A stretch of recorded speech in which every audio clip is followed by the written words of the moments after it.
for today's meditation is Christ, the storehouse of mercy, taken from St. John's chapter 5 verses 1 to 8.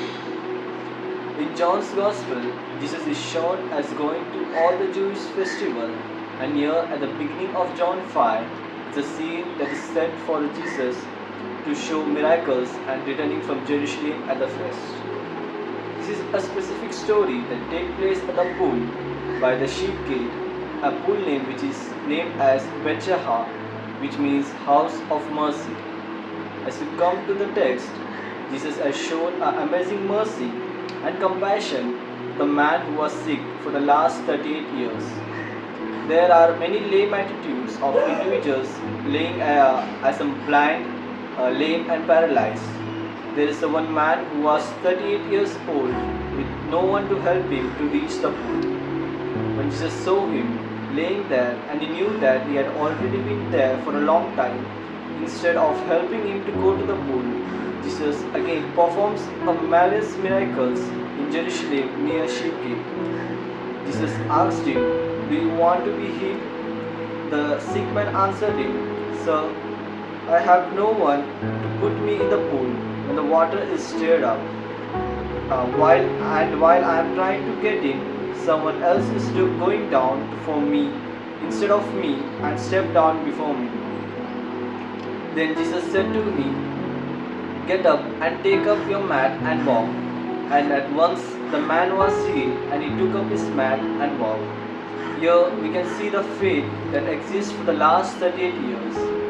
Jesus walked upon his hopeless situation for this one man and showed miracle at Jerusalem again, at this pool named House of Mercy. We can see an amazing compassion of Jesus from this passage. He reveals the God and even says in John 14 verses 19, "If you have been seen me, you have seen the Father." And again in John chapter 1 verses 18, "No one has ever seen God, and only God is at the Father's side, He has made Him on." Jesus here shown us that God is a God of compassion. In Psalms 18 verses 15 says, "But you, O Lord, are God of merciful and gracious, slow to the anger and abundant in steadfast and love and faithfulness."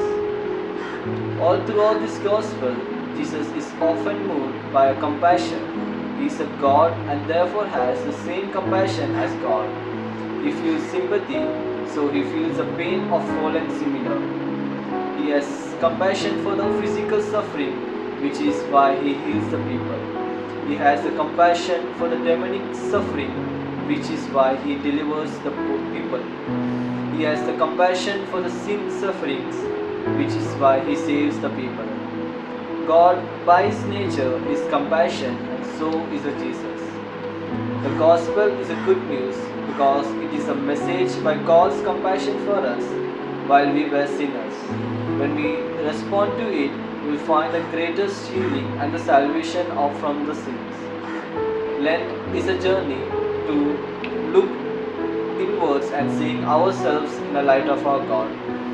God is rich in mercy, and we are called to bear witness to the mercy of our God by incarnating in our lives. This Lent season, let us turn away from our sins and recommit ourselves in the living righteous life.